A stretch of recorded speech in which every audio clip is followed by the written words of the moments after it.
Hello, and thank you for checking into the Neutral Zone Hotel, an unapologetically left-leaning podcast exploring hockey at its best and worst. My name is SJ, my pronouns are they, them, and I'm a Seattle Kraken fan. I'm so pleased to welcome you into the Neutral Zone Hotel. Here to ensure your stay is a memorable one are a few of my colleagues. Hi, I'm Alex. My pronouns are she, her, and I'm a fan of the Pittsburgh Penguins.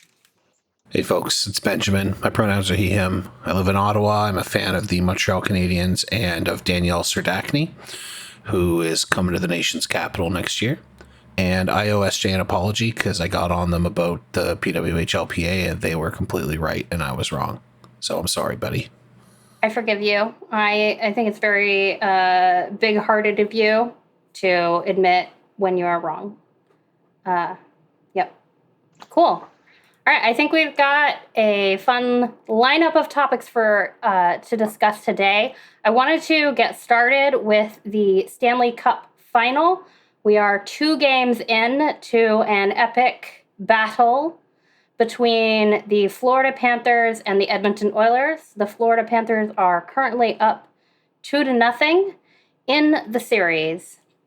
And I actually want to start off with a fun topic. Like, I was really excited about the ASL broadcast that the NHL has put out. You can watch it on ESPN Plus or Sportsnet Plus. Have either of you watched the ASL broadcast?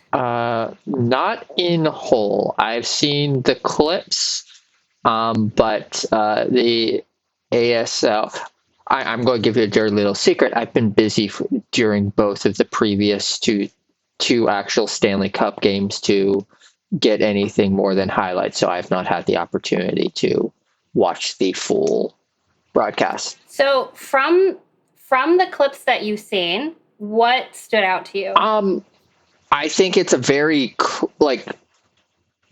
clean presentation, and there's stuff in the way that it's presented that while someone like me has no idea what is actually being, for lack of a better word, said or signed, there's still stuff about the broadcast, information on the broadcast that is really useful. And it's also just nice to have sounds of the game, sounds of the stadium audio feed versus the commentary feed.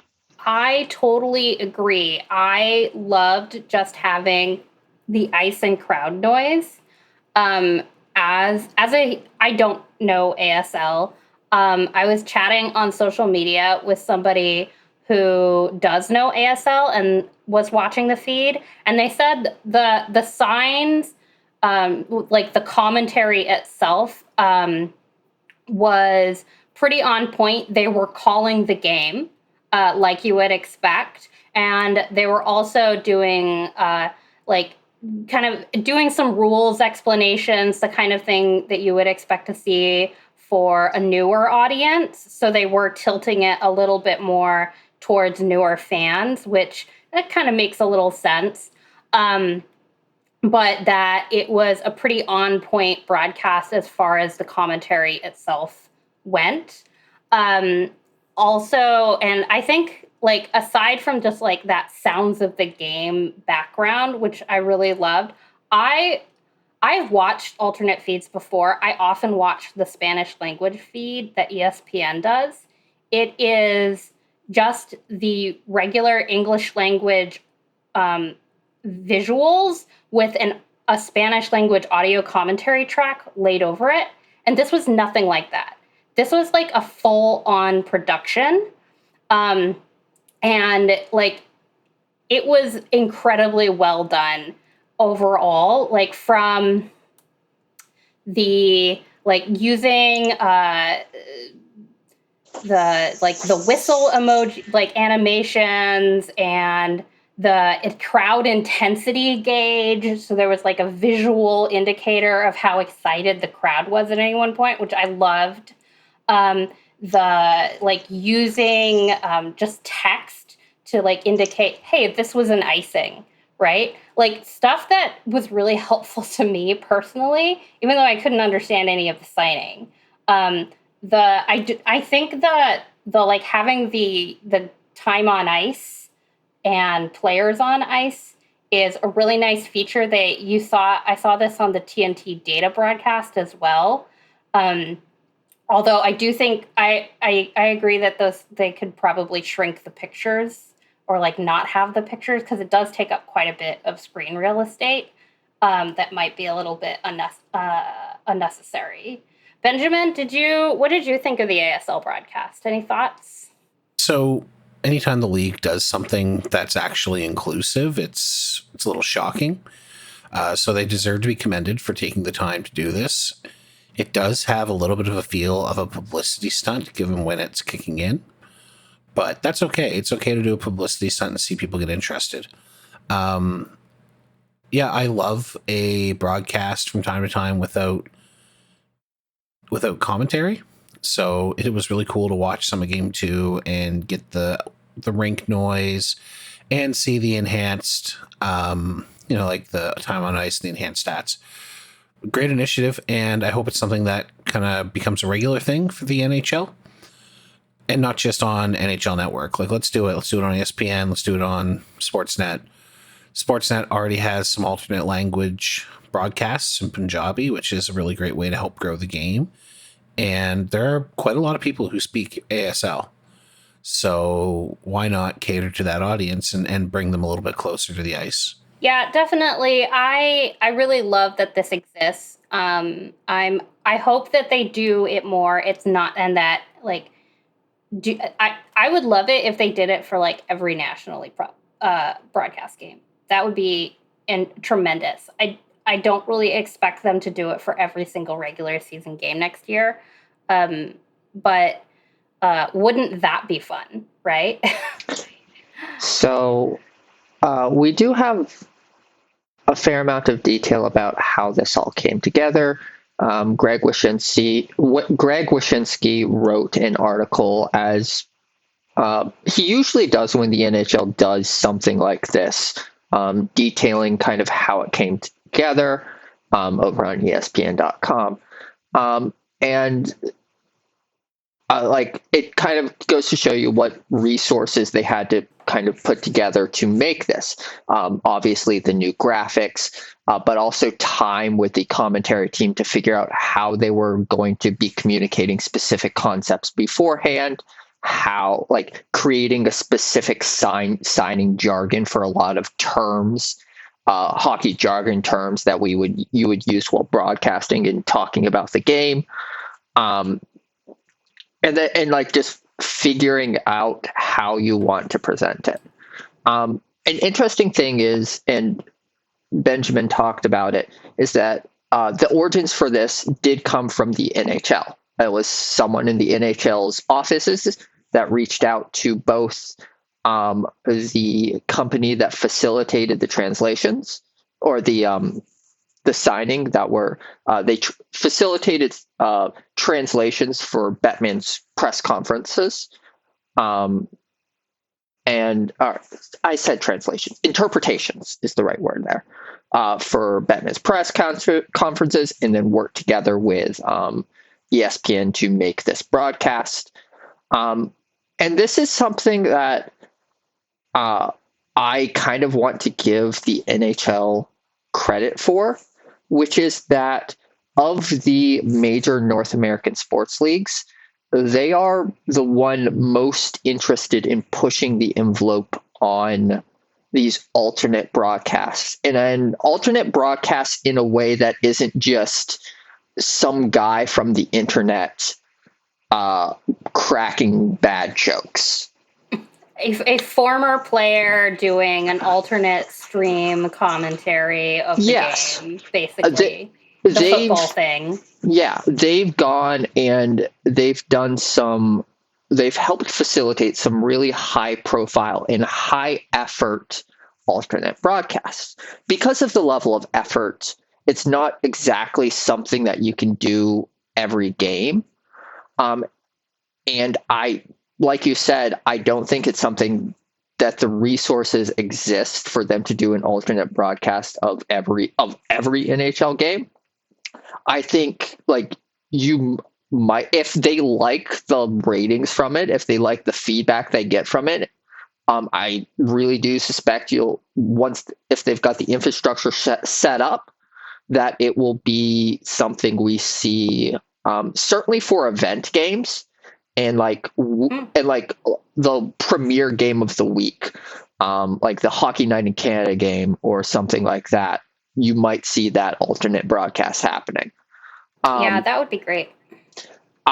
I'm interested to see if this carries over to other sports, because this is an ESPN broadcast, and the logic behind it carries over to other sports. Doing every hockey game isn't necessarily something that's reasonable, but having a broadcast like this from, say, Monday Night Football or for Sunday Night Basketball or Sunday Night Baseball, definitely something I could see ESPN looking at doing. Yeah, I would also love to see this level of production value and effort put into ESPN's Spanish language feeds. Just FYI. Yeah. Because it stinks. It really stinks. The league has done a really cool thing here. And we hope to see it continue. And absolutely. There's been some cool stuff that's happened in the actual series as well through the two games we've seen, mostly done by one Sergei Bobrovsky. Yes. So the Panthers are up 2-0 in this series. I think I'd say the prevailing opinion is that Bob stole game one.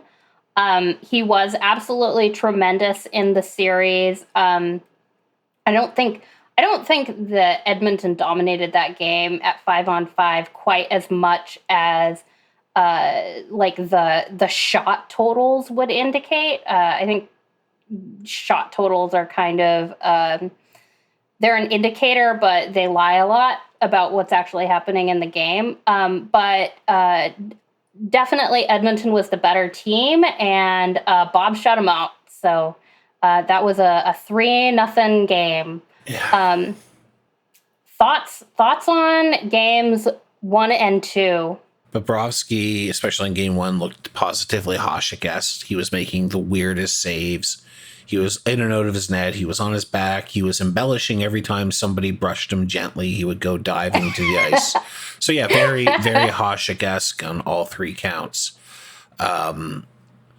He was like, there was the one save he made where he was like spinning around and like flapping his legs, and I was like, oh, okay, Bob, you're really dancing in the crease there. He had a really good game too, I thought. And it wasn't like as perfect as game one, but and Edmonton did not come out nearly as strong in game two as they did in game one. But you could argue that the Panthers came out way stronger. Well, the Panthers definitely controlled the pace. Oilers didn't come out as well because of what the Panthers were doing to them. Yeah, I mean, so my feelings on game two are that they dueled fairly evenly in the first period. Edmonton went up 1 and then decided to allow or Florida took over. For whatever reason, Florida took over. And Edmonton didn't seem to try to get the momentum back until they were down by 2 goals in the third. So Florida dictated vast majority of the game between the last 5 minutes of the first and the last 10 minutes of the third. And you won't win a hockey game against the Florida Panthers if you allow them to do that, especially since Bobrovsky is literally standing on his head. I mean, I'm pretty sure he did at least one somersault in there. So it felt to me very much like the Oilers had the pace they wanted, got up by 1, and then said, okay, let's try to win 1-0. And I think if you're the Edmonton Oilers and you're trying to win 1-0, you've already lost, because that's not the identity of this team. You should be trying to win these games 6-7, or like 7 goals to 6. I think that they desperately want it to be their identity, though. Wow. They played that way against the Kings. They won They won a game like that against Vancouver. Being the hard-nosed defensive team is kind of what they're trying to be, and I don't know that it's really like they seem to be able to pull it off in the occasional game, but I don't know that it's a long-term strategy. Defense wins championships, especially if your team doesn't have a high-end offensive talent. But a high-end offensive talent can win championships by going out and scoring a buttload of goals. That's what the Avalanche did in 2022. That's what the Lightning did in 2020 and 2021. They don't all have to grind them out like the way the Blues did or the Bruins in 2011. You can actually score a ton of goals and just win Stanley Cups. It's okay. But yeah, for whatever reason, this team seems to think it's a shutdown team, but then also puts Cody Ceci and Darnell Nurse on the same pair, which is basically just inviting whoever you're playing to score at least 3 goals. They did break them up for game 2, but putting them back together in game 1 was an absolutely almost a fireable level offense. Yeah, it is very curious that Knoblauch keeps going back to that pair at the beginning of every series. It's the veteran pair that you really want to work as your second pair because, well, they're not your first pairing anymore. And also, they're the guys that you're paying to be your second pair defenseman. And well, they're paying Nurse to be their first defenseman. It's so much for that. At least they've conceded that point. Well, I mean, Evan Bouchard came in and ripped the 1D label off of Darnell Nurse and held it over his head where no human being can reach, except for Zdeno Chara, but he's retired now. He's a big boy, Bouchard. Darren A is pretty big too. There is one thing I kind of wanted to say about Bobrovsky's game 1. Bobrovsky, going into last season, not this season, but last season, had what I will call an interesting Hall of Fame case. There's not many guys who have multiple Vezinas, but also have I don't know about his entry into the high tier of goaltending career rewards. But because Bobrovsky has, to put it charitably, a pretty inconsistent career, the peaks were there.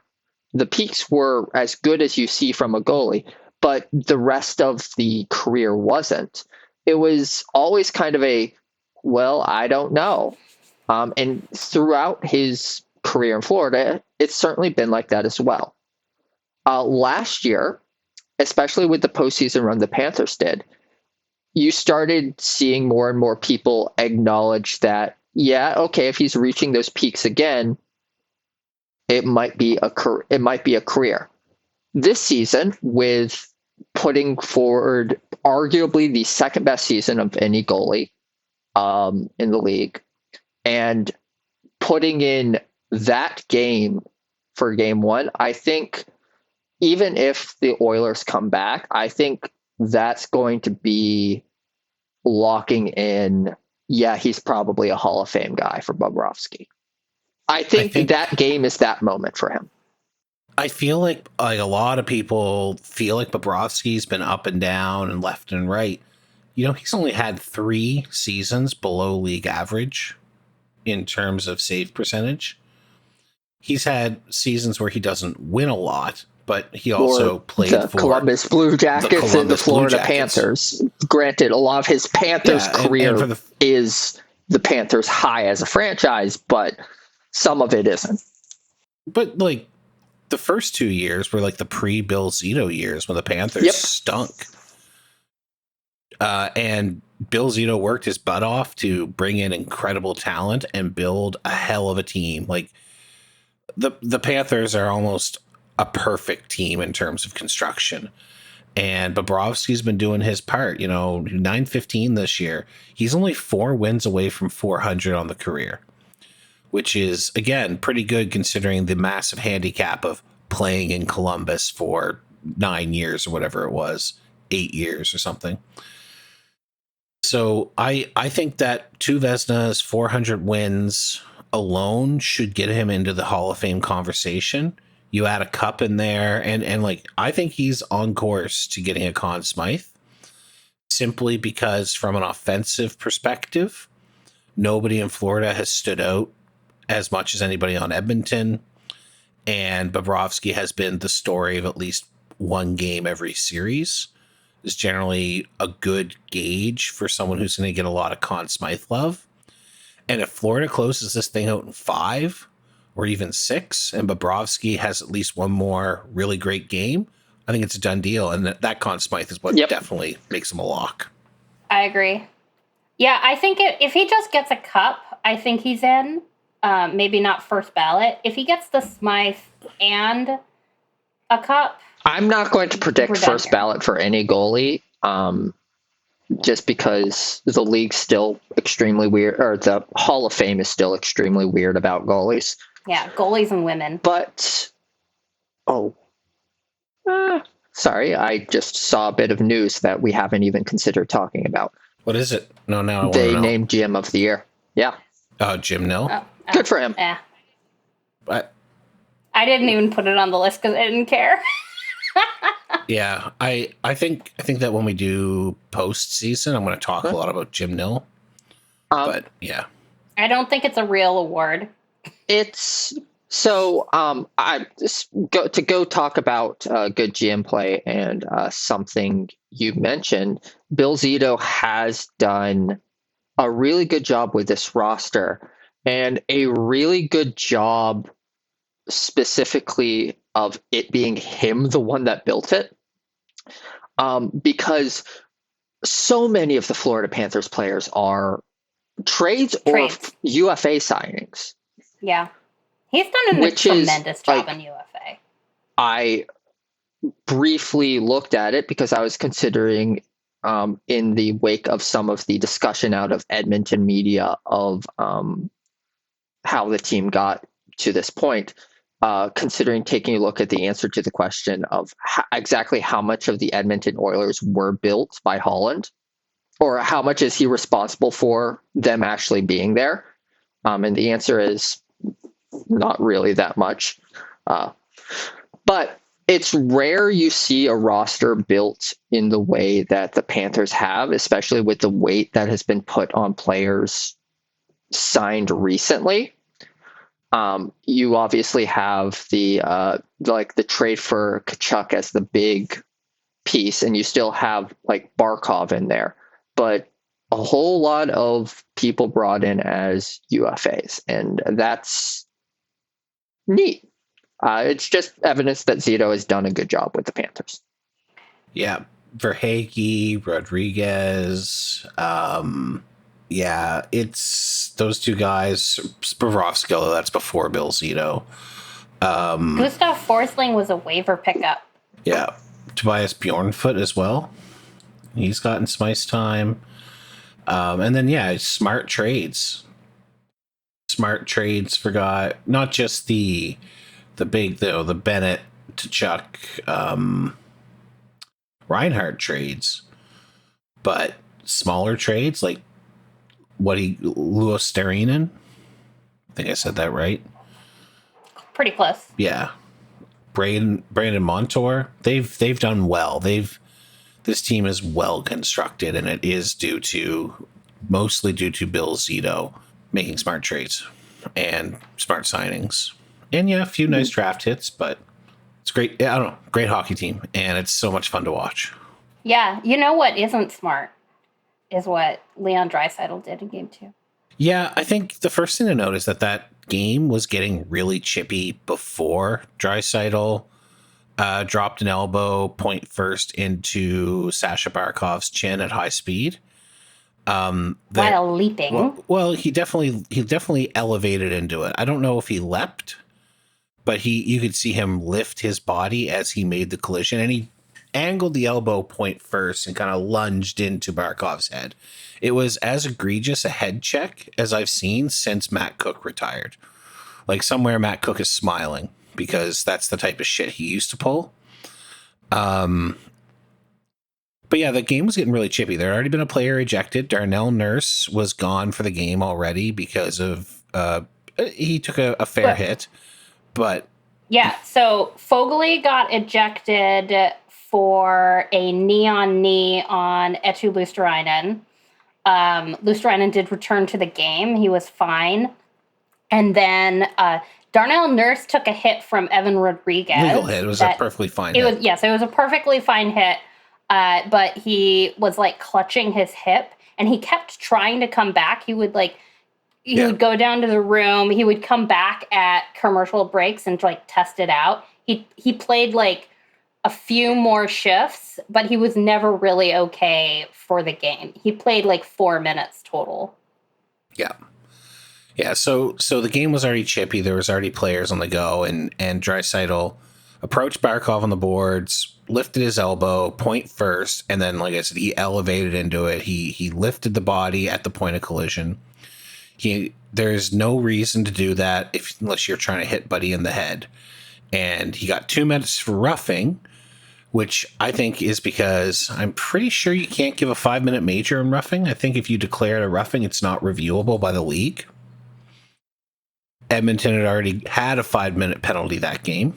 So now it's set up in such a way that it can't be reviewed live by the league for a major, like an elbow could be, or like you can review for a high stick or whatever. You can confirm 5-minute majors. And that takes the onus off the league to treat it like an elbow or a hit to the head. So they can just say, our referees called it. They said it was not an illegal hit. We support our referees and everything they do because they're perfect. And we're not going to do anything about it.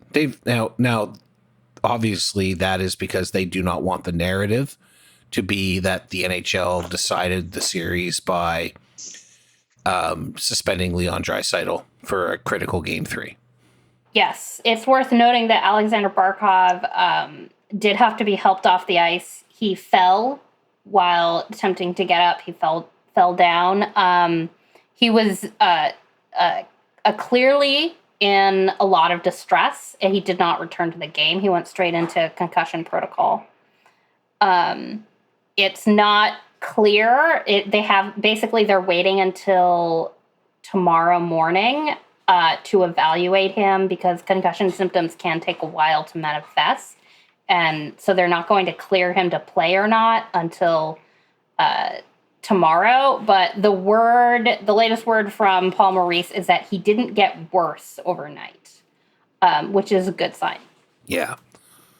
Obviously, we're hoping the best for Sasha Barkov, and I think that no matter who you support, you should be hoping that he's out there. I think one thing to note about Barkov's usage in these first two games is that Paul Maurice has been playing him in a very hard matchup against the McDavid line. Something like 70% of McDavid's minutes through the first two games, Barkov has been on the ice for. Like, he is coming off early during Florida power plays so that he can get back out onto the ice when McDavid comes out after the penalty kill. Like, that's how much they're game planning Barkov and also Forsling to match up against that McDavid line. McDavid can probably skate every other line off the ice. They need Barkov as that defensive forward. Also, even if Barkov plays in Game 3, the Panthers are not going to have the freedom to match up as hard as they have since they won't have home ice anymore. So I do expect, regardless of whether Barkov can play and whether he's fully healthy, that the McDavid line is going to be more effective in Games 3 and 4 because they will be able to get some softer matchups. Like, they could, like, I do believe that, like, the Bennett-Kachuk line would still be pretty effective against McDavid. They might play them to a draw, but they're going to get loose on him every so often as well. And the McDavid line will absolutely destroy the Florida's fourth line if they get out there, like killed. And I don't have a lot of the Florida's third line with Lundell, Lutherainen, and Tarasenko has been extremely effective this game, these two games, partly because they have been able to get the softer matchups against Edmonton's bottom six, but like McDavid would walk them. So it's regardless of Barkov's health, and I do hope he's healthy. It's still going to be Edmonton is going to have a real advantage from having home ice for games 3 and 4. We shall. I think Barkov was not as effective in game 1 at stopping Connor, but he definitely was. Yeah. He had Connor's number in game 2 until he got taken out. So hopefully he's back. But I mean, I'm cheering for the Oilers, but you know, I'm cheering for the Panthers. But I would rather see Barkov come back. You know, Hearing it right now by going against the best. Hearing it right now, Benjamin. It's better. Big it's better proponent for of Team Canada. Go ahead. Go Canada's team! Woohoo! Yeah. I don't actually buy into that stuff. I just think the best player in the league should win a Stanley Cup sometime. And Connor McDavid is the best player in the league. So it would be fun if he won a Stanley Cup. But it would also be fun if the Florida Panthers won a Stanley Cup. So I'm happy either way. The whole game too, it really pains me because I don't know if I've ever mentioned it on the podcast, but Leon Draisaitl is my favorite hockey player. I love him. I love watching him play. And like I think every player in the NHL is fully capable of these shithead moves. I'm not sure that you make it to the NHL if you don't have some of that in you, but I'm not really rooting for him in this series, I guess. And I'm rooting for the Panthers. That's the team I was following all year as my Eastern Conference team. I can't, like, in good conscience, root for the Oilers as a Pacific Division rival, for instance. But I do love watching Leon play, and it's just really disappointing to me. You know, I would have liked to see him get a game. Yeah, I think it should have been a game. That was never really in the cards. From what all the insiders and all the media folks are saying, if Florida had gone ahead and like proactively said Barkov was unavailable for Game 3, he would have gotten a suspension. But they didn't do it. Yeah, I don't know. I don't know if it would have happened, but I think he might have gotten a hearing if they had. They didn't even bother to give him a hearing. The only supplemental discipline that came out of Game 2, and it was a shit show of a game, was a like $2,500 fine for Sam Carrick for the nut shot on Dmitry Kulikov. Yeah, he speared him right in the nuts. Lifted it right up between his legs. Right up in the cup. Yeah, Kulikov folded like a wet blanket. Not fun. I've been hit there. You go down. Yeah, I mean, and he certainly did. Yeah, that was the only supplemental discipline out of the game. Was a measly fine, maximum allowable by the CBA. Yay. What's next? So, before we move on to the PWHL, I did want to take this opportunity to let everybody know that we are now available on YouTube at Neutral Zone Hotel. Please smash the like button, subscribe, leave comments. I do read the comments, and I will reply to your beautiful comments. You can also follow us on Instagram or Bluesky at Neutral Zone Hotel, all one word. And if you would like to talk to us and chat and like watch games with us and stuff, you can join our Discord at neutralzonehotel.com/Discord. We have a nice, fun time. Additionally, if you like this episode, please rate us 5 stars on your podcast platform of choice. And we're going to take a quick break. And when we come back, we're going to talk about a extremely newsy week in the PWHL.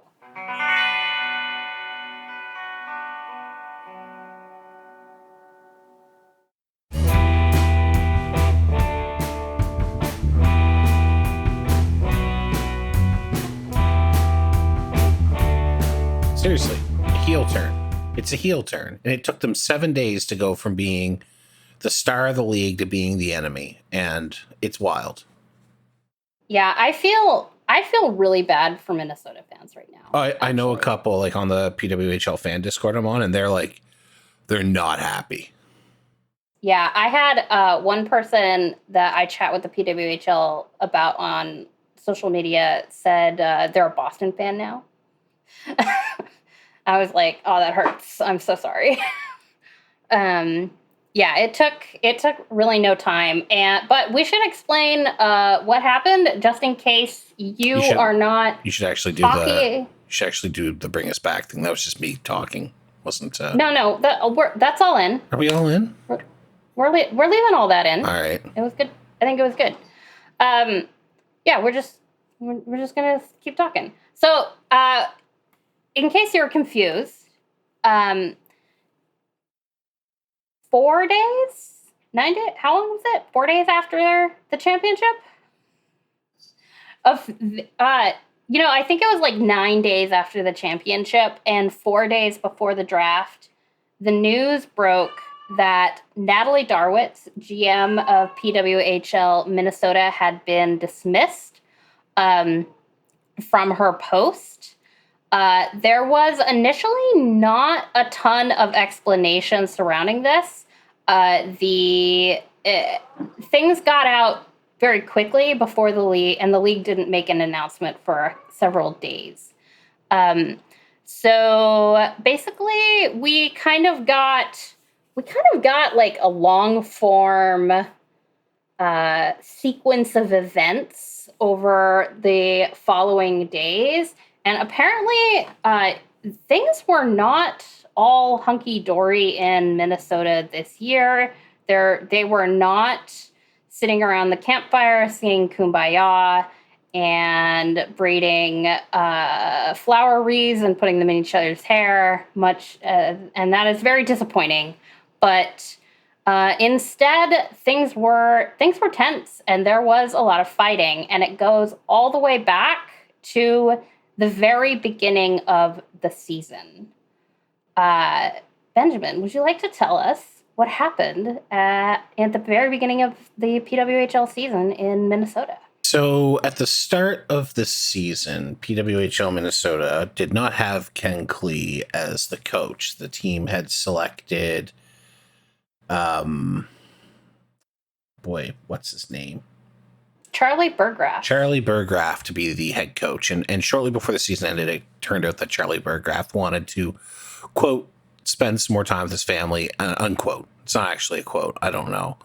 But he for personal reasons, he's 66, decided to retire rather than play out the season.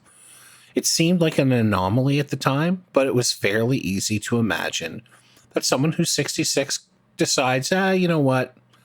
I don't really want to bounce around the northeastern part of the continent. I think I'd rather just stay home. Ken Klee showed up, and former USA head coach took over the team. Minnesota obviously went on to win the inaugural Walter Cup. So as this narrative begins to come out that Darwitz is on the way out and that it's an influential group of players pushing her out, the first thing I said is there's really only one player on that team with the stroke to pull that off. And it's got to be Kendall Coyne-Schofield, because she's the one with Billie Jean King's phone number. And Billie Jean King is on the advisory committee and has the direct line to Stan Kasten. And Stan Kasten is the guy making the executive decisions for this league on behalf of Mark Walter, who has been pretty hands-off. Honestly, it wouldn't surprise me if she just didn't have to do the middleman and could just call him up. Right to Kasten. Yeah. Like the point is that Coyne is close with the advisory committee that's making the decisions, and in a way that none of the other players seem to be. So what came out very quickly was, they offered Darwitz another position in the league. They offered her the choice to say she was resigning And there was a third option, which pretty much was like, we'll just fire you if you don't pick our other options. But it got out fairly quickly. We got competing narratives from unnamed players in the media, where some were saying that she was, not well liked, and some were saying that she was incredible, the kind of grassroots hockey leader that you would expect coming up from small programs in the state of hockey, trademark symbol. And when it was announced that she left, it was announced about 2 days before the draft. And it was very much just Natalie Darowitz is moving on. Thank you very much. And her first statement was just that she was proud to be part of the first season. So I would think that by this point in time, Darowitz had decided that if she's going to fight this out, it's going to be fought out in the media. Michael Russo, who covers the Wild for the failing New York Times athletic sports division, is, he's had all the scoops on this. So somebody is calling him up straight away. And you have to think that it's Natalie Darowitz, who has been in Minnesota forever, has that relationship to pull it off. And that's not to blame her. I think they're treating her like crap, to be clear. Coyne Schofield and the sort of leadership group on the team has been explicitly identified by Ian Kennedy at the Hockey News as leading this charge, with Steckline was another one, and Hensley, and there's one more. But they basically said they pushed Darowitz out just as they pushed Berggraf out. And as a result, Ken Klee was the one running the draft table at the second, but kind of inaugural, the first real entry draft in the NHL tradition, on Monday night. So there were also reports I saw that basically Klee was not Darowitz's pick. The league just hired him, and basically they hired him because Coyne wanted it. Coyne wanted him, and basically Klee and Darowitz started butting heads from the beginning, and to the point where the league brought in some third party to look at the situation, and they recommended sending Klee and Darowitz to mediator. So by the end of the season, it was such a toxic situation, and the league decided they didn't want to go the mediator route, and instead they just decided to go ahead and side with Coyne and Klee and dismiss Darowitz entirely. I mean, that makes sense. Pretty much anytime you have across sports, anytime you have a clash between the star franchise player, whether or not that's what you have right now, versus the GM or the coach, the player's almost always going to win because the player is almost always more valuable to the team than any individual coach or GM. Yeah, I don't think this isn't a new story in sports. This kind of thing does happen all the time. I think that the fact that the league is so small and is a single owner entity, just kind of it, and it's the beginning, right? It just makes the scale of it seem bigger. It becomes more of a big deal than if all of the teams were owned by different entities. Darowitz would probably not be out of the league, right? But she feels very strongly that the league itself stabbed her in the back, and so she's out. She's out on the PWHL, and it seems to be that we don't have any direct evidence, but that's the inference. Yes, that is the inference. So one thing that does seem to be notable about this situation is that even though Ken Klee originally interviewed for both the coaching and GM positions, he literally wants both positions. The league does not seem to be willing to give him that. They are doing a GM search. I am not certain what GM would be willing to take this job in this position where it's like, okay, but what kind of say does that GM really have? Unless they are literally Coyne Schofield's buddy and they're taking it as a favor to her. What a lead in to where I want to go next with this. Because Ken Klee, as assistant general manager, represented Minnesota at the draft on Monday. And it was an interesting draft. So all the projections had Minnesota taking Hannah Bilka or Kayla Barnes at third. And they went instead with Claire Thompson, who obviously a great defender, and Minnesota can use a defender, but it seemed like this was not a player that they were probably going to be targeting defense and depth. They then took Britta Curl with their second round pick. Britta Curl is reported to have been on several do not draft lists, although that was later. The Athletic said that they heard that wasn't the case. But because of openly transphobic comments she'd made on Twitter, as well as liking a whole shitload of tweets about, cops killing black people is a good thing, and support of Kyle Rittenhouse, and a whole bunch of other really, really, really crappy things. So Britta Curl seems like maybe a bit of a social media disaster, and I'll talk about that a little bit more after. They then failed to draft Abby Boreen with the third round pick, allowing her to go. So Abby Boreen started the year on the reserve list because she was never officially drafted. She had to go through the draft this year. Minnesota had seemed to have originally committed to using their third round pick on her. They didn't. They picked Clara Himlarova out of St. Cloud State instead, allowing Abby Boreen to go to Montreal.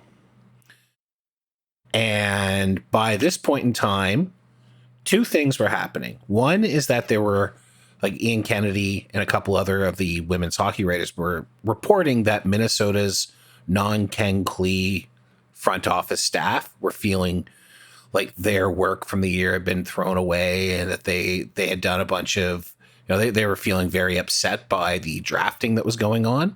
So this is happening during the draft. People are leaking how pissed off the staff is to reporters, which is, I've never heard of anything like that happening in hockey before. And then the second thing is everyone's sitting there going, why hasn't Amanda Kessel been picked? And by the fifth round, people are reporting that it's expected she'll be offered the GM's job in Minnesota.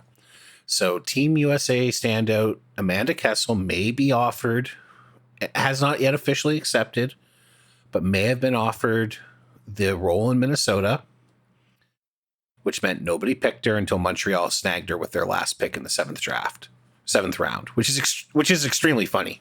But I love it. I hope she plays for Montreal. But you have to think that if Kessel comes in, she has experience with the Penguins. But it really does feel like it would be, like you said, SJ, a favor to Kendall Coyne Schofield.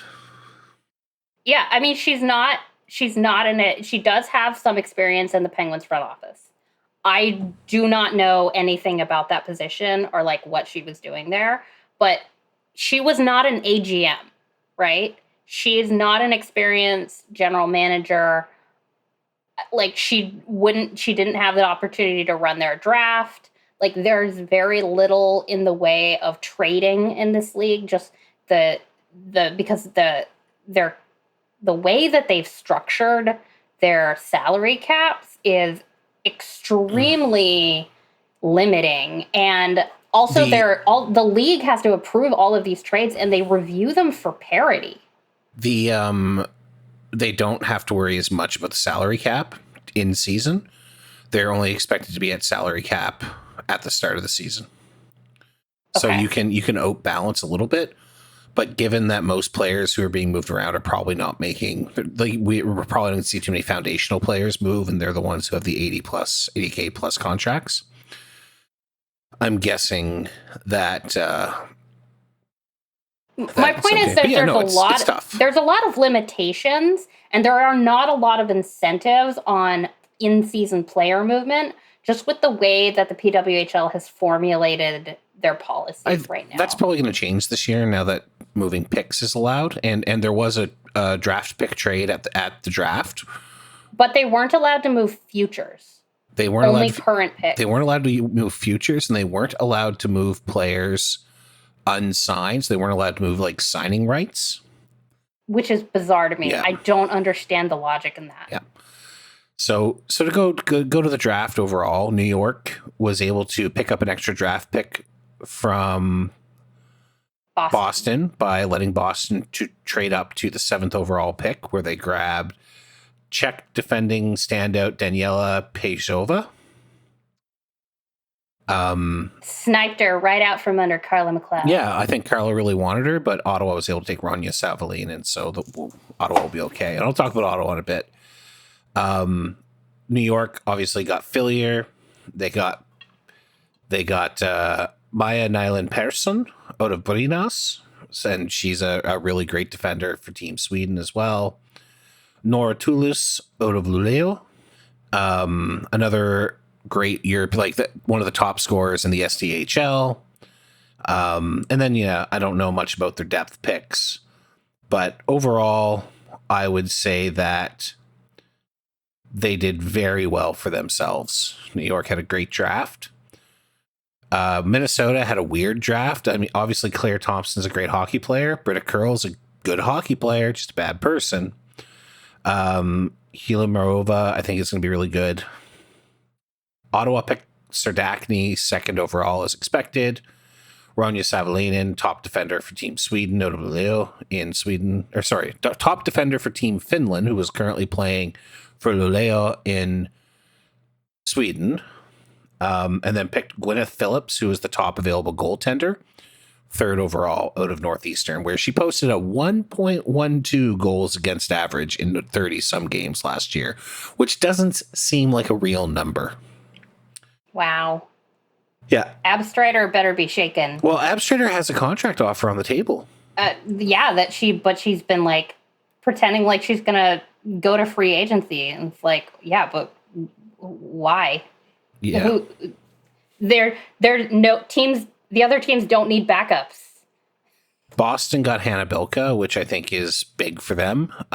They weren't expecting to have Bilka available, so that is going to be really interesting.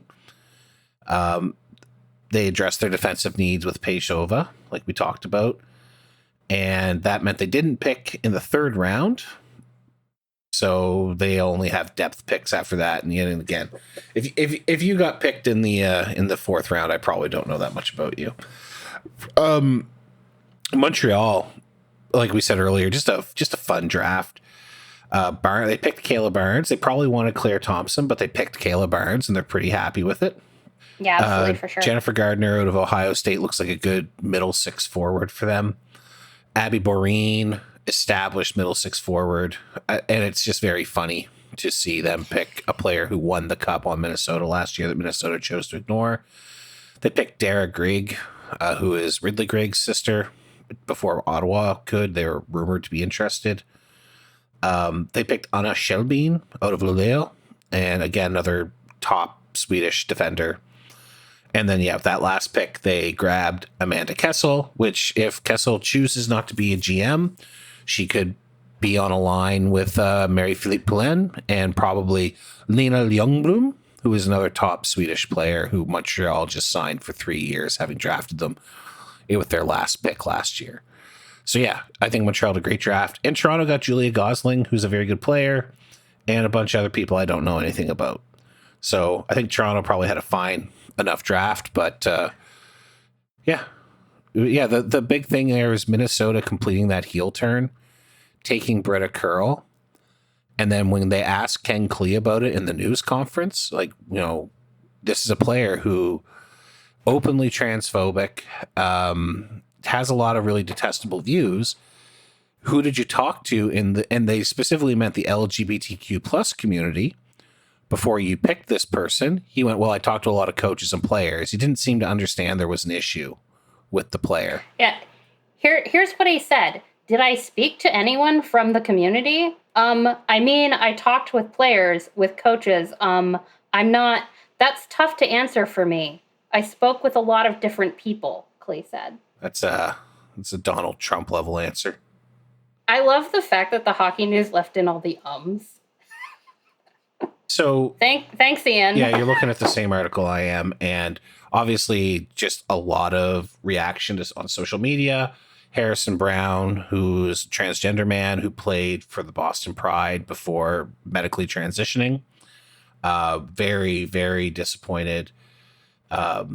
Former intersectionality consultant for the Kraken, Chanel Keenan.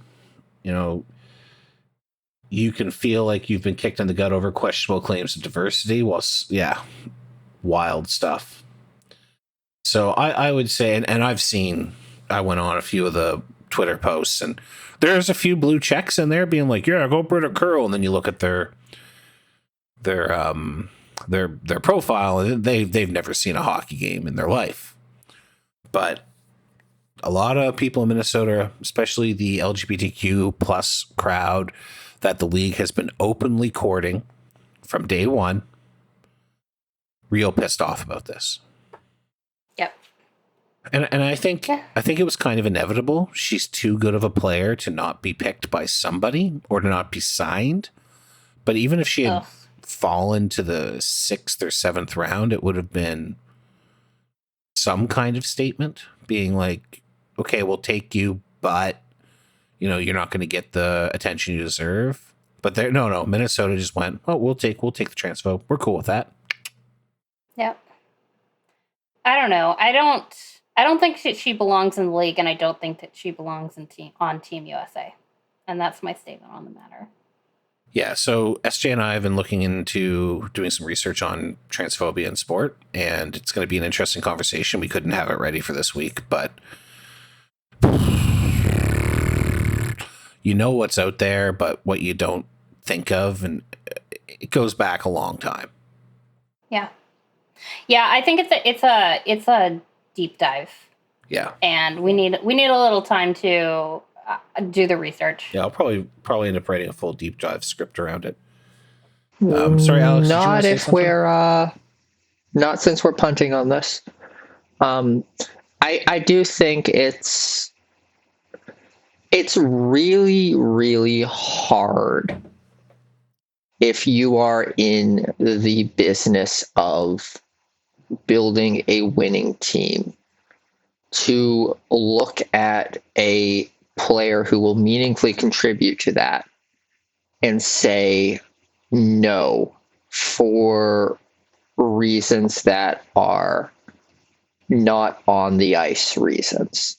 It's really easy to say, okay, based off of what she has posted, that I don't think she'll be a good fit for the locker room. I don't think that she will be a good impact for the chemistry of the team, and use that as a reason to bypass. But if that's not something you're thinking about, if you've got yourself in the, okay, but we can make it work. I know it hasn't worked for the previous 3 teams that had Evander Kane, but we can make it work mindset, you do that. And sometimes it works out, sometimes it doesn't. But there's a real element of, okay, do we consider this? And I agree, the answer probably should have been no for just moral reasons, but it's not. It's really tough as a competitive sports person to cede an advantage to another team. And this is why, like, we had this conversation around Logan Mailloux with Montreal. I don't think that they should have drafted him. I don't think anyone should have drafted him. But it became very clear that he was going to get drafted by some team that doesn't give a fuck. Sorry, Eric's kids. So Montreal made a decision we're not going to let someone else get the advantage. They didn't think there'd be a social media blowback the way there was. And they grabbed the kid. And that seems to be, I would guess that's probably pretty similar here. If Ken Klee knew anything about it, it doesn't seem like he maybe is educated at all, which is a failing and maybe why you shouldn't fire your GM 4 days before the draft. But even if he did, he went, well, I'm not going to let this player who is that good, someone's going to take her. It might as well be me. Who cares what the gays and the trans think? They want to win on the ice, right? So I think the only way that the league could have gotten around her being drafted or signed, even if she hit free agency, someone would have signed her, is to rule her ineligible. Yes. And that might open up a big can of legal worms, right? Yeah, as abhorrent as her posts are, I don't think there's anything that rises to the level of the type of thing that should ban you from being selected by a league. Maybe if I wasn't from a country with the First Amendment, I would think otherwise. But there's probably should have been more professional consequences, but we've already talked about the paradox of it. Well, in the PWHL, even if she had fallen out of the top 3 rounds, it means she doesn't get a guaranteed contract. It means the money reward is not higher. So for her to not get drafted or get drafted very low is a financial penalty and is like a situational penalty. I don't think she should have been drafted at all, and I don't think anyone should sign her. But like, what's the recourse for me as a fan? I'm going to go to the games and boo the living shit out of her. Every time she touches the ice, I am going to be letting my discontent be known. And if fans in Minnesota do that, I don't know. Maybe she'll pull her head out of her ass and realize maybe I am the asshole. But you know how often that actually happens in real life. So, yeah. I mean, certainly, I think that Minnesota is going to lose some ticket sales. Yeah. Out of the, there are certainly people who have said, you know, I emailed my ticket rep. I canceled my season tickets. I told them exactly why. Yeah. Yeah. All right. Let's talk about CapFriendly. Transition. This is depressing for a different way. So the Washington Capitals, Monumental Sports, which owns the Washington Capitals, has purchased our beloved website, CapFriendly, the salary cap site that also brings us such delights as the buyout calculator and armchair GM mode and just all kinds of other fun extra features beyond actually getting to see what the heck your team's cap situation is, which is nice because it means that you can feel smarter than your GM at every turn. And I, for one, really appreciate that feeling.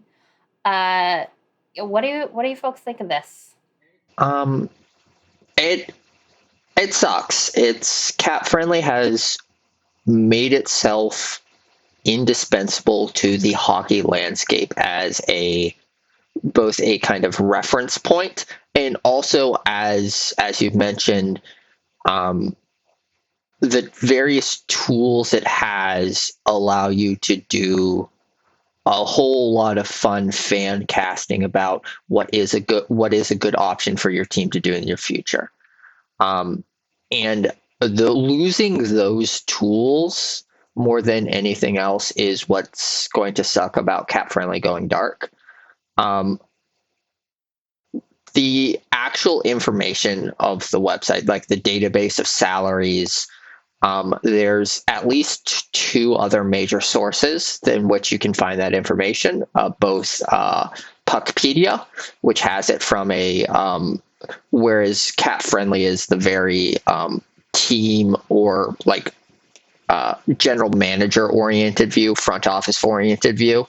Puckpedia is the agent focused view, but it has the same salary information. And then it's less of a thing for NHL and much more important for other North American sports leagues. But Sportico has all this cap information on it as well. So Listen, Yeah, I but heard that Hockey Buzz is going to build out a great cap department. E5. That's a reference. That's a reference I barely understand. You should have watched our episode where we interviewed Greg But it Wyshynski from is- ESPN because he talked about it. but it's losing the information is what a lot of I want to say fans are immediately getting concerned about, but it's not the information that's going to continue to be out there. It's losing the interface that's going to suck. So many more clicks to get the exact same stuff from Puckpedia. It's just a badly designed website. And so this is kind of the thing that CapFriendly has done, is why it's gotten bought, is that it's made itself so integral to the hockey community that famously a bunch of teams use it. One of the things that got reported out a little bit as the reporting of the sales went by is that teams did in fact have license CapFriendly's tools from them for like professional use. API database integration and stuff, like professional level data tools.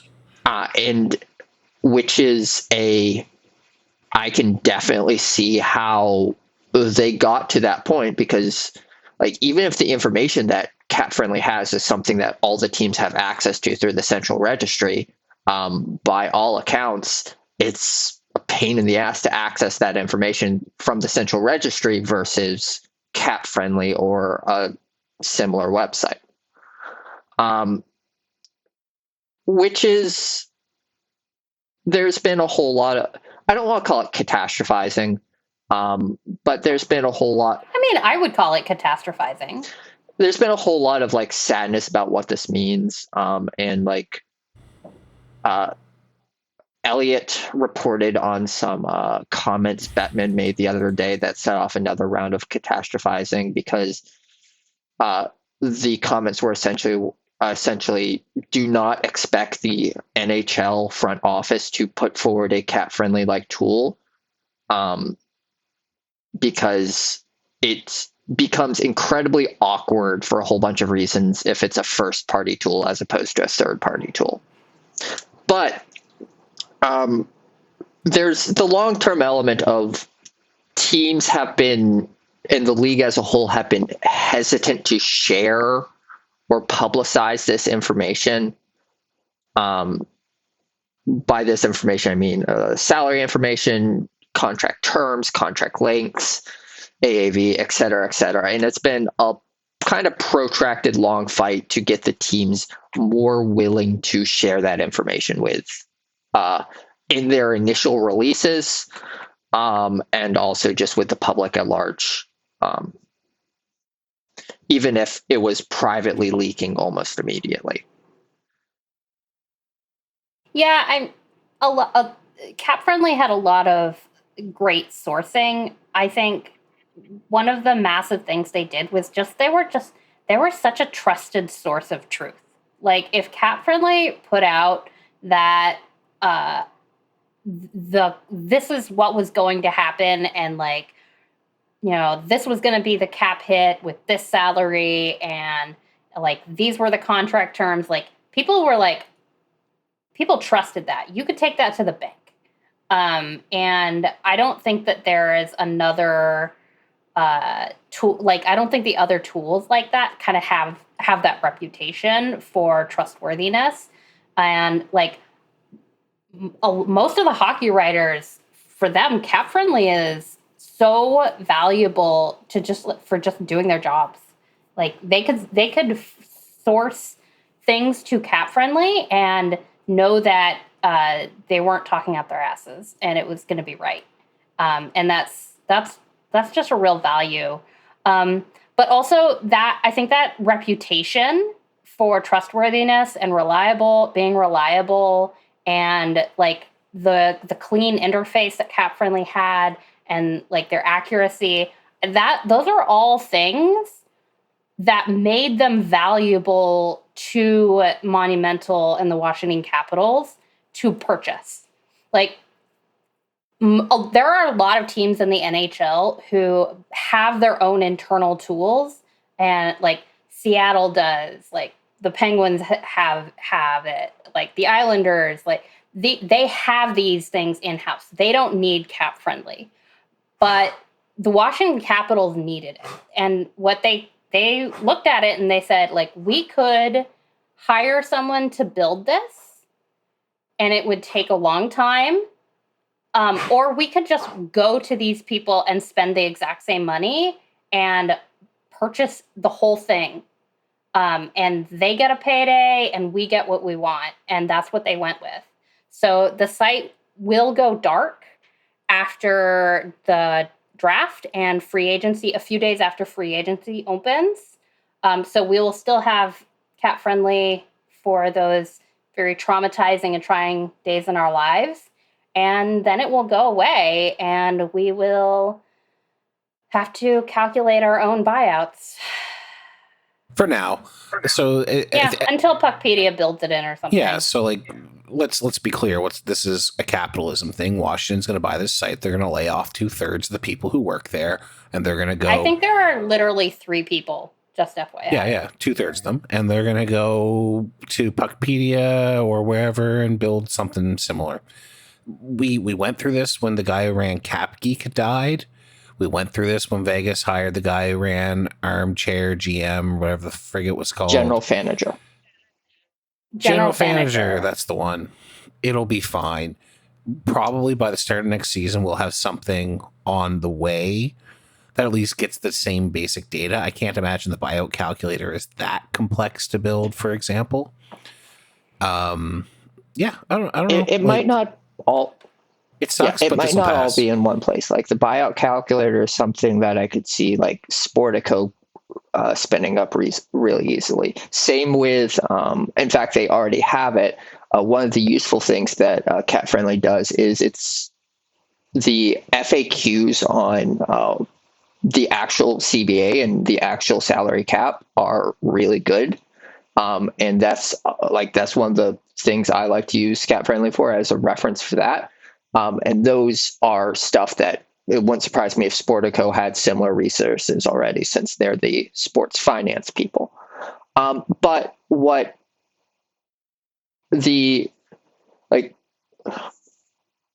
losing the GM mode is going to suck, just because that's such a phenomenal tool. And the various other tools that CapFriendly has built over the years. We'll see how it shakes out, but it would not suspect me if we didn't see, in addition to the already existing sites, someone tried to throw together a new one of their own volition that has some of the user interface features of CapFriendly, even if it's scraping data from other sources and not having the data itself. Yep.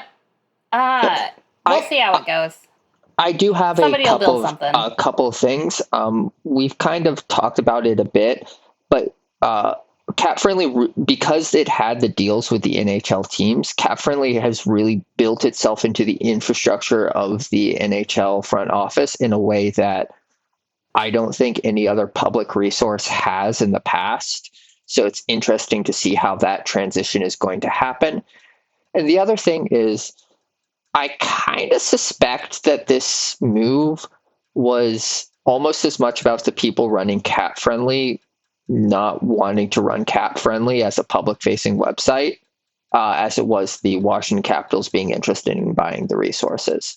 I'm sure they also got a nice big bag of money. Yes.